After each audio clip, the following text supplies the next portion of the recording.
Di kota ini, hujan seolah tak pernah berhenti. Rintiknya seperti nyanyian duka yang abadi, membasahi setiap sudut jalan dan menenggelamkan harapan. Bersama dengan hujan, lahir sebuah legenda kelam yang berbisik dari mulut ke mulut. Legenda tentang seorang pria misterius yang selalu membawa payung hitam. Mereka memanggilnya Bara. Konon, dia bukanlah manusia biasa.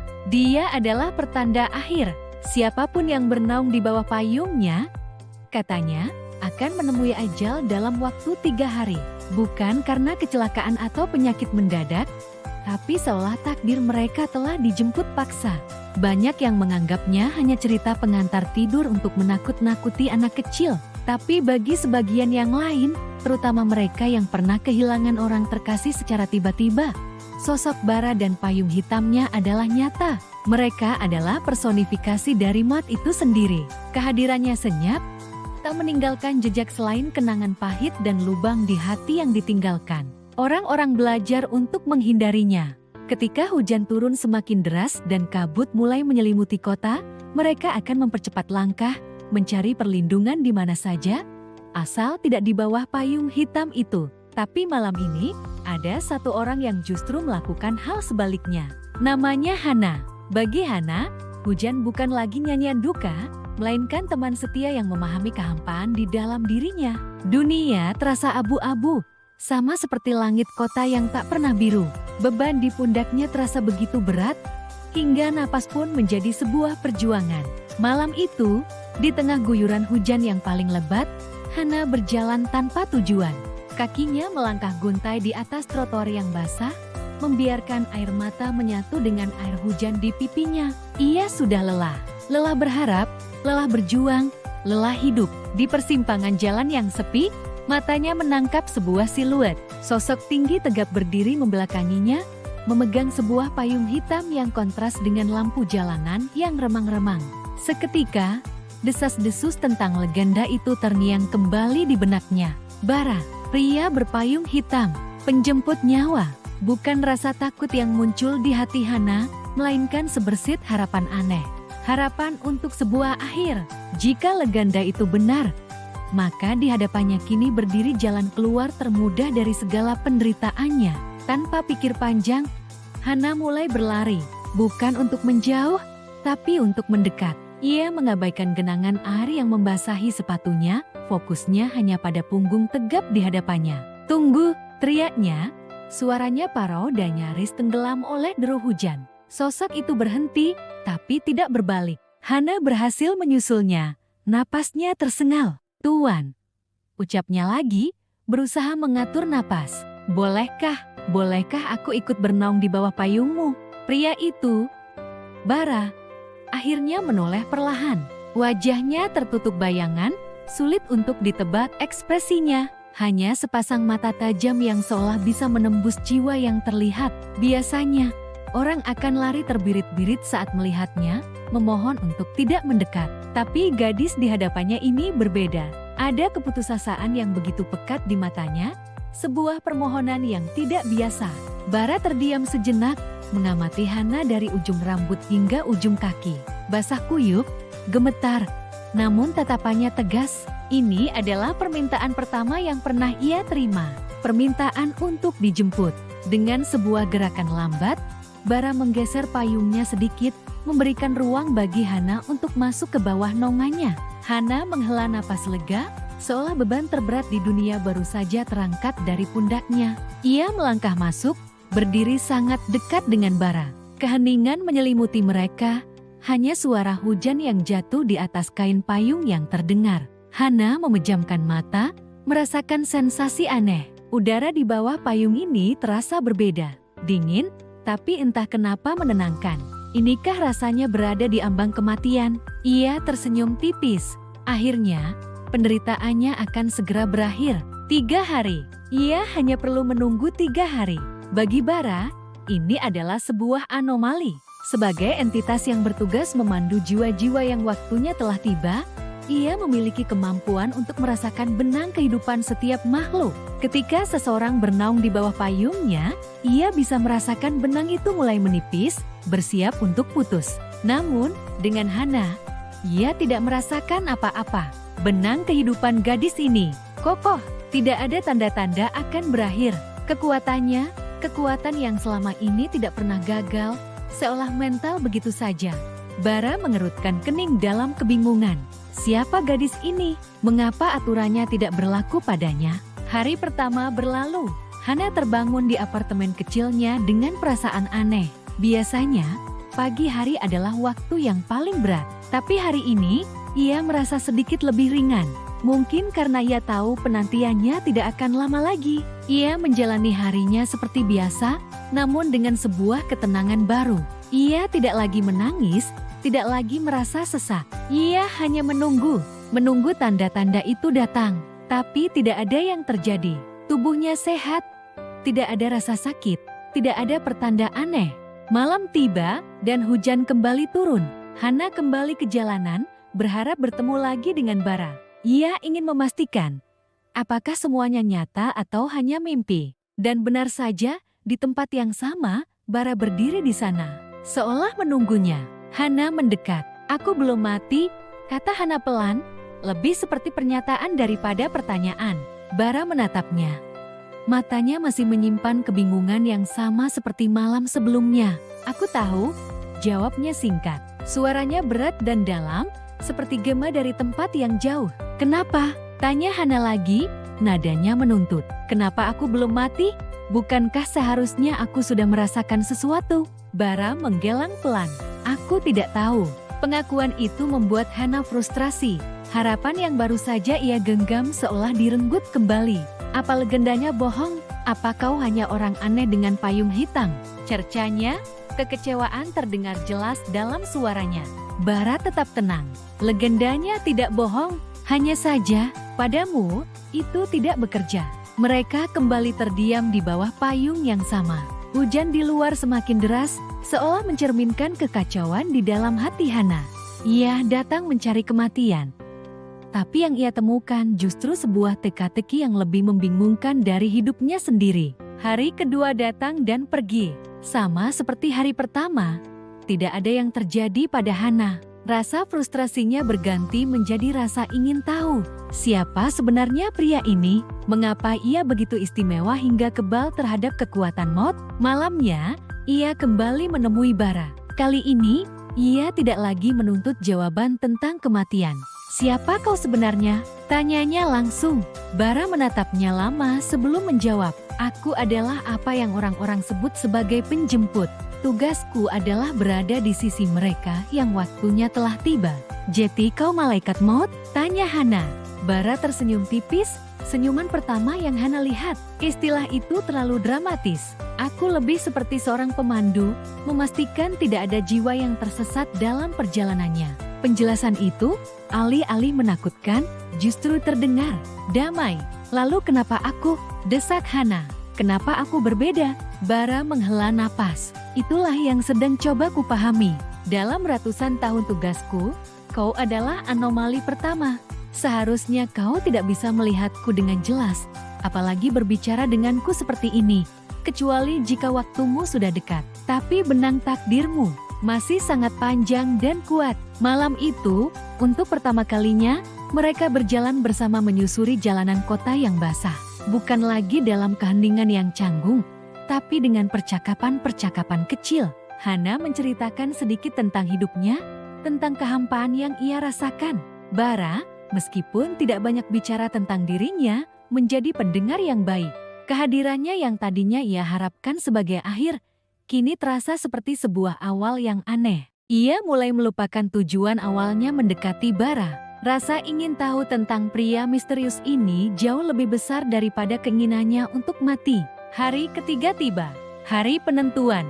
Hana terbangun dan hal pertama yang ia lakukan adalah memeriksa denyut nadinya. Masih berdetak, ia menarik napas dalam-dalam. Masih bisa, ia tidak mati. Legenda itu, setidaknya untuknya, telah gagal. Perasaan yang muncul bukanlah kekecewaan, melainkan sesuatu yang lain. Sesuatu yang sudah lama tidak ia rasakan. Kelegaan. Malam itu, saat hujan turun, ia tidak lagi mencari Bara dengan putus asa. Ia menunggunya di tempat biasa dengan perasaan yang berbeda. Ketika Bara muncul dari balik kabut, Hana tersenyum. Senyuman tulus pertama setelah sekian lama. Hari ketiga, ucapnya. Bara mengangguk. Kau masih di sini. Keheningan di antara mereka kali ini terasa nyaman. Sepertinya takdir punya rencana lain untukku, kata Hana pelan, lebih pada dirinya sendiri. Ia menatap Bara, pria yang seharusnya menjadi akhir dari segalanya. Tapi kini, di matanya, Bara bukan lagi simbol kematian. Ia adalah sebuah misteri yang membuatnya ingin hidup, setidaknya 1 hari lagi, untuk mencari tahu jawabannya. Jati, apa yang terjadi sekarang? Tanya Hana. Bara menatap lurus ke depan, ke jalanan kota yang tak berujung. Aku tidak tahu, jawabnya jujur. Tapi selama kau masih bisa berdiri di bawah payung ini tanpa terpengaruh, sepertinya aku juga punya teka-teki yang harus kupecahkan. Untuk pertama kalinya, sang penjemput nyawa yang selalu berjalan sendirian, kini memiliki seseorang di sisinya. Bukan sebagai jiwa yang akan diantar, melainkan sebagai teman seperjalanan yang tak terduga. Di bawah payung hitam di tengah kota yang selalu hujan, 2 takdir yang seharusnya tidak pernah bersinggungan, kini mulai terjalin menjadi sebuah cerita yang baru. Aku penasaran setengah mati, apa yang bakal dilakukan cewek ini kalau dia sadar nggak bisa mati? Ternyata di luar dugaan. Keesokan harinya, Hana malah datang ke tempat di mana dia biasa mencoba mengakhiri hidupnya. Bukan untuk mencoba lagi, tapi untuk menikmati pemandangan matahari terbit. Aku berdiri di sampingnya, masih memegang payung hitamku. Meski hari itu cerah, Hana menoleh padaku. Senyumnya tipis tapi tulus. Dia bilang, makasih ya, udah gagalin rencanaku terus. Kayaknya, aku Jati punya alasan buat lihat matahari terbit besok lagi. Aku cuma diam. Tugasku adalah mencabut nyawa, bukan memberi harapan. Tapi entah kenapa, aku nggak bisa pergi dari sisinya. Akhirnya, aku memutuskan untuk mengikuti Hana seharian. Aku ingin tahu, apa sih yang membuat manusia begitu gigih bertahan hidup? Bahkan setelah berkali-kali ingin menyerah, aku melihatnya bekerja di sebuah kafe kecil. Bosnya galak, sering memarahinya untuk hal-hal sepele. Hana cuma bisa menunduk dan minta maaf. Menarik. Aku melayang pelan ke belakang si bos, lalu membisikkan sesuatu di telinganya. Kalau kamu marahin dia lagi, aku jamin kopimu bakal terasa seperti lumpur selamanya. Si bos langsung pucat, matanya melotot kebingungan, lalu lari terbirit-birit. Hana menatapku dari jauh, dia menahan tawa. Sejak kapan aku jadi malaikat pelindung? Aneh. Sepulang kerja, Hana mengajakku ke warung bakso pinggir jalan. Dia memesan 2 mangkok, 1 untuknya, 1 lagi diletakkan di kursi kosong di depanku. Kamu nggak makan? Tanyanya polos. Aku menggelang. Aku nggak butuh makan. Hana terkekeh. Oh iya, lupa. Kamu kan makhluk dari dunia lain. Dia mulai makan dengan lahap. Aku memperhatikannya. Cara dia meniup kuah yang panas, cara dia tersenyum saat menemukan bakso urat favoritnya. Hal-hal kecil yang tidak pernah kupedulikan selama ribuan tahun bertugas. Tiba-tiba, Hana menyodorkan sesendok kuah ke arahku. Coba deh, enak banget. Siapa tahu malaikat maut juga suka bakso? Aku terdiam. Selama ini, gak ada yang pernah menawariku makanan. Mereka cuma memberiku sesajen karena takut. Tapi Hana, dia berbeda. Hari-hari berikutnya terasa aneh. Aku jadi semacam teman gaibnya. Aku menemaninya ke pasar, membantunya memilih sayuran paling segar dengan memberinya bisikan gaib. Aku duduk di atap rumahnya saat dia membaca buku di teras. Kami tidak banyak bicara, tapi keberadaanku sepertinya sudah cukup bagi Hana. Dia mulai lebih sering tersenyum. Dia bahkan mulai menyapa tetangganya lagi. Cahaya di matanya yang dulu redup, kini mulai bersinar kembali. Dia tidak pernah lagi bicara soal kematian. Sebaliknya, dia justru membuat daftar hal-hal yang ingin dia lakukan. Aku mau belajar main gitar, katanya suatu sore sambil menunjuk pengamen jalanan. Aku juga mau coba naik gunung, katanya pemandangan dari puncak itu indah banget. Aku hanya mendengarkan, tapi dalam diam, ada sesuatu yang bergejolak di dalam diriku. Perasaan yang sudah lama sekali terkubur. Aku, Bara, sang pencabut nyawa yang ditakuti semua makhluk, mulai merasakan sesuatu yang fana, sesuatu yang manusia sebut kehangatan. Saat melihat Hana tertawa, ada getaran aneh di dadaku. Saat melihatnya sedih, aku merasakan dorongan untuk menghiburnya. Ini salah, ini sangat salah. Seorang malaikat maut tidak seharusnya memiliki emosi. Emosi adalah kelemahan. Emosi bisa mengacaukan segalanya. Tugasku jelas, mengantar jiwa-jiwa yang sudah habis waktunya, bukan malah terikat dengan salah satunya. Suatu malam, saat hujan turun deras, kami kembali berteduh di bawah payung hitam yang sama. Hana menatapku lekat. Bara, panggilnya pelan. Kamu itu sebenarnya siapa? Kenapa kamu terus di sampingku? Aku tidak bisa menjawab. Identitasku adalah rahasia tergelap yang tidak boleh diketahui manusia manapun. Suaraku tercekat. Haruskah aku memberitahunya yang sebenarnya? Bahwa aku adalah malaikat maut yang seharusnya sudah membawanya pergi sejak lama. Bahwa setiap detik aku bersamanya, aku melanggar hukum alam semesta. Tapi sebelum aku sempat bicara, Hana berjinjit dan mengecup pipiku sekilas. Gak apa-apa kalau gak mau jawab. Yang penting, makasih udah ada di sini. Kecupan itu singkat, dingin karena air hujan, tapi terasa membakar kulitku yang ribuan tahun tidak merasakan apa-apa. Aku membeku. Dunia seakan berhenti berputar. Di bawah payung hitam di tengah guyuran hujan, aku menyadari satu hal. Aku, sang kematian, mungkin telah jatuh cinta pada kehidupan. Dan ini adalah awal dari masalah yang jauh lebih besar. Karena di duniaku, cinta adalah dosa paling mematikan. Apa yang akan terjadi selanjutnya? Apakah aku akan terus bersamanya? Atau kembali pada takdirku sebagai pencabut nyawa? Sebelumnya, kita lihat gimana Bara, si pencabut nyawa yang jatuh cinta sama Hana, berhasil menyelamatkan Hana dari kecelakaan maut. Mereka akhirnya bisa bersama, menikmati hari-hari penuh kebahagiaan yang sebelumnya cuma jati angan-angan. Tapi, seperti yang kita duga, kebahagiaan mereka nggak bertahan lama. Setiap keputusan selalu ada konsekuensinya, apalagi kalau kita berani bermain-main dengan takdir. Malam itu, saat Bara dan Hana sedang menikmati makan malam romantis di apartemen mereka, suasana tiba-tiba berubah. Udara yang tadinya hangat mendadak jati dingin menusuk tulang. Lampu mulai berkedip-kedip, dan bayangan di sudut ruangan seakan menari-nari dengan ganjil. Bara langsung waspada. Dia tahu, ini bukan pertanda baik. Hana yang gak peka, cuma bisa memeluk lengannya erat, merasa sedikit ketakutan. Sayang, kok tiba-tiba jati serem gini ya? Tanyanya polos. Bara cuma bisa tersenyum getir, berusaha menenangkan Hana sambil jantungnya berdebar kencang. Dia tahu siapa yang akan datang. Benar saja, dari kegelapan di ujung koridor, muncul sesosok bayangan hitam yang jauh lebih besar dan pekat dari apapun yang pernah Bara lihat. Sosok itu tidak memiliki wajah, hanya sepasang mata merah menyala yang menatap lurus ke arah mereka, penuh dengan amarah dan kekuasaan absolut. Ini adalah atasannya, entitas kuno yang menjaga keseimbangan antara hidup dan mati. Makhluk yang memastikan daftar kematian berjalan tanpa kesalahan sedikit pun.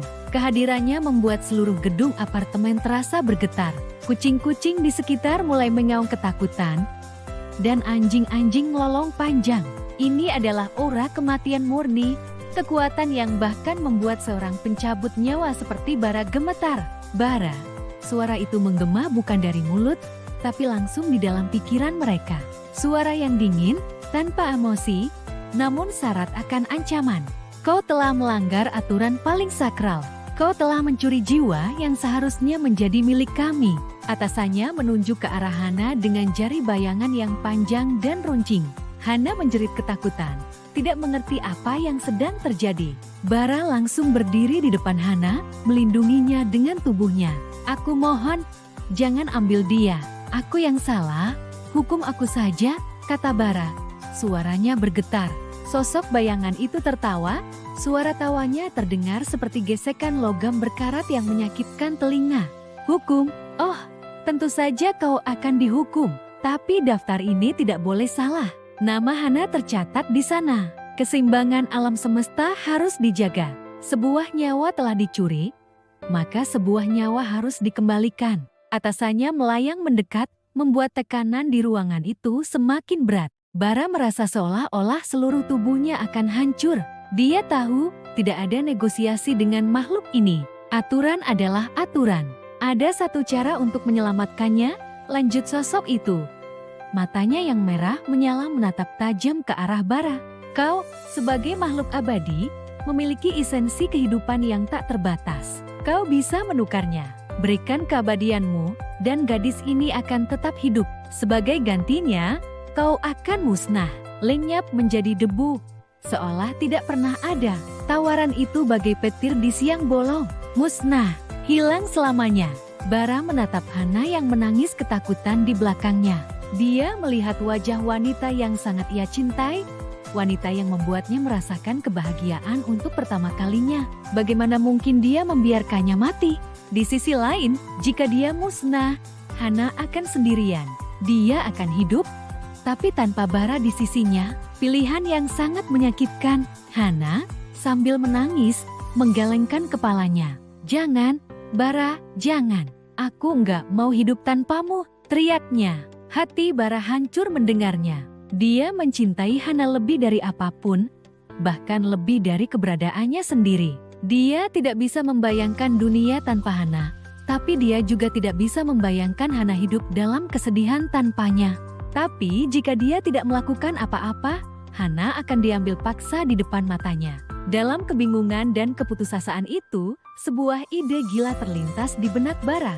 Ide yang belum pernah terpikirkan oleh pencabut nyawa manapun. Ini adalah pertaruhan terbesar dalam hidupnya, atau lebih tepatnya, dalam keberadaannya. Dia menatap atasannya dengan tatapan mantap. Aku punya penawaran lain, kata Bara dengan suara yang lebih tenang, meski hatinya masih bergejolak. Aku tidak akan memberikan keabadianku untuk musnah, tapi aku akan melepaskannya. Atasannya terdiam sejenak, seolah tertarik dengan tawaran yang aneh ini. Jelaskan, perintah suara dingin itu. Bara menarik napas dalam-dalam. Aku akan melepaskan statusku sebagai pencabut nyawa. Aku akan melepaskan keabadianku, kekuatanku, semuanya. Jadikan aku manusia biasa, manusia fana yang akan menua dan mati seperti yang lainnya. Dengan begitu, aku akan merasakan kematian pada waktunya. Keseimbangan akan tetap terjaga. Aku akan membayar hutang nyawa Hana dengan nyawaku sendiri. Tapi nanti, saat waktuku tiba sebagai manusia. Ini adalah sebuah plot twist yang tidak terduga. Bukan pengorbanan nyawa secara langsung, tapi pengorbanan keabadian untuk menjadi fana. Untuk bisa menua bersama Hana, merasakan suka dan duka sebagai manusia biasa, dan pada akhirnya mati di sisinya. Itu adalah bentuk cinta yang paling murni. Daripada Hana hidup abadi sendirian, atau Bara musnah dan meninggalkannya, mereka akan menjalani sisa hidup mereka yang terbatas, bersama-sama. Sosok bayangan itu terdiam lama sekali. Ruangan menjadi sunyi senyap, hanya terdengar isak tangis Hana dan detak jantung Bara yang terasa begitu kencang. Akhirnya, sosok itu mengangguk perlahan. Penawaran yang menarik. Kau menukar keabadian dengan kefanaan. Kau menukar kekuatan dengan kelemahan. Baiklah, permintaanmu dikabulkan. Seketika, cahaya hitam pekat menyelimuti Bara. Dia merasakan sakit yang luar biasa, seolah seluruh sel di tubuhnya dirombak pelang. Kekuatan yang selama ribuan tahun menjadi bagian dari dirinya ditarik paksa. Dia berteriak kesakitan sebelum akhirnya jatuh pingsan di lantai. Ketika Bara sadar, dia berada di pelukan Hana. Rasa sakitnya sudah hilang. Dia merasa berbeda.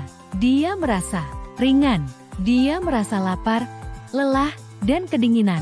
Dia merasakan semua hal yang dirasakan manusia.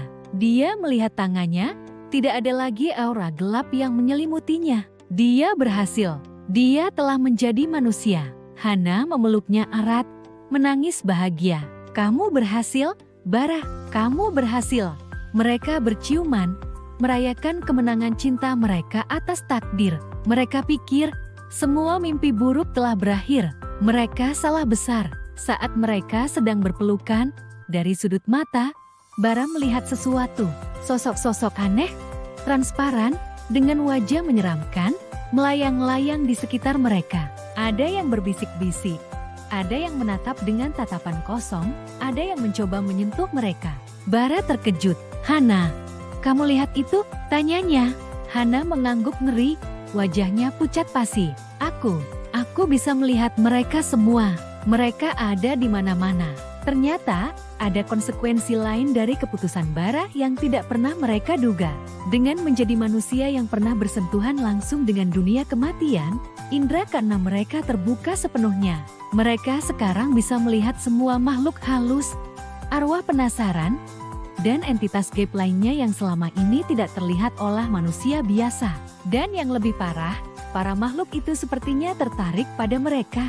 Mereka bisa merasakan sisa-sisa energi kematian pada Bara dan energi kehidupan yang seharusnya sudah tiada pada Hana. Mereka menjadi anomali, mercusuar di dunia gaib yang menarik perhatian semua penghuninya. Cerita cinta mereka belum berakhir, tapi babak baru yang lebih menakutkan baru saja dimulai. Mereka tidak lagi dikejar oleh satu entitas kuat, tapi oleh ribuan makhluk halus yang kini bisa melihat mereka. Mereka berhasil bersama, tapi harus hidup dalam pelarian abadi dari dunia yang tak kasat mata. Apakah cinta mereka cukup kuat untuk menghadapi teror tanpa henti ini? Kita akan cari tahu jawabannya di part selanjutnya. Gimana menurut kalian akhir dari part 3 ini? Kasih komentar di bawah ya. Jangan lupa like, subscribe, dan nyalakan loncengnya biar nggak ketinggalan kelanjutannya. Sampai jumpa di video berikutnya.